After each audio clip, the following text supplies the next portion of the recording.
India news TV में आपका स्वागत है। मैं हूँ राजेश आर्य। आइए देखते हैं आज का विशेष समाचार। बुजुर्गों की देखभाल।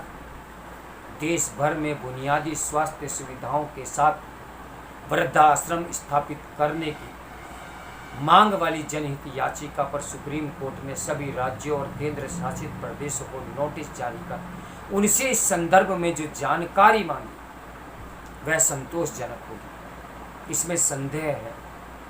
इस नोटिस के जवाब में राज्यों से हर जिले में वृद्धाश्रम, उनकी दी जाने वाली पेंशन और बुजुर्गों के लिए चलाई जाने वाली कल्याणकारी योजनाओं के बारे में जानकारी देने को कहा गया है। निसंदेह राज्य सरकारें बुजुर्गों को पेंशन देने के साथ ही उनके लिए कुछ और योजनाएं भी चलाती हैं, लेकिन अभी हर जिले में वृद्धा आश्रम नहीं है। यह भी नहीं कहा जा सकता कि सभी राज्यों की ओर से उनकी चिकित्सा के लिए कोई विशेष व्यवस्था की जा सकी है या फिर उन्हें दी जाने वाली पेंशन पर्याप्त है। एक ऐसे समय जब बुजुर्गों की आबादी बढ़ रही है और संयुक्त परिवार टूटने से वे अकेलेपन और उपेक्षा से जूझ रहे हैं, तब सरकारों को उनके प्रति और संवेदनशील बनना होगा। निसंदेह ग्रामीण भारत में अभी भी बुजुर्गों की देखभाल की स्थिति बेहतर है, क्योंकि वह अभी भी संयुक्त परिवार अस्तित्व में है और इसके चलते उनकी देखभाल होती रहती है। इसके विपरीत शहरों और विशेष रूप से महानगरों में जहां एकल परिवार का चलन बढ़ रहा है, वहां यह स्थिति नहीं है।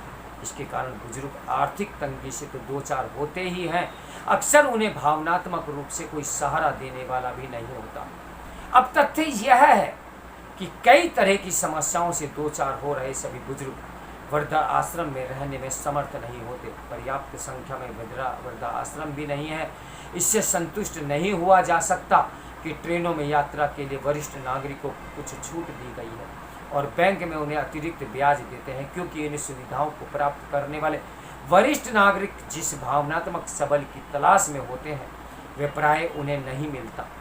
चूँकि विदेश जाने वाले युवाओं की बढ़ती संख्या और देश में ही नौकरी व्यापार के सिलसिले में दूसरे शहरों में बसने के सिलसिले के चलते आने वाले समय में अकेले रह रहे बुजुर्गों की समस्याएं और बढ़ेगी। इसलिए सरकार को भी सजग होना होगा और समाज को भी। यह सही है कि सरकारों को बुजुर्गों के लिए कुछ और बहुत ज़्यादा करना होगा, लेकिन इसी के साथ यह भी समझना होगा कि समाज के संवेदनशील हुए बिना उनकी समस्याओं का समाधान होने वाला नहीं है, क्योंकि बुढ़ापे में जब भी आसक्त हो जाते हैं तब उन्हें अपनों का और साथ और अतिरिक्त देखभाल चाहिए होती है।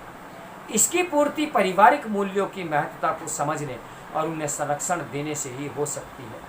वरिष्ठ नागरिकों की जो भावनात्मक लगाव और सहारा चाहिए होता है वे परिवार ही तो उपलब्ध करा सकता है। तो मेरा आप सभी से आग्रह है कि एकल परिवार को छोड़ अपने बड़े बुजुर्गों को सम्मान दीजिए, क्योंकि आने वाले समय में आप भी बुजुर्ग होने वाले हैं। तो मेरे साथ बने रहिए सुपर इंडिया न्यूज़ टीवी की ब्रेकिंग न्यूज़ के लिए। नमस्कार, मैं हूँ राजेश आर्य।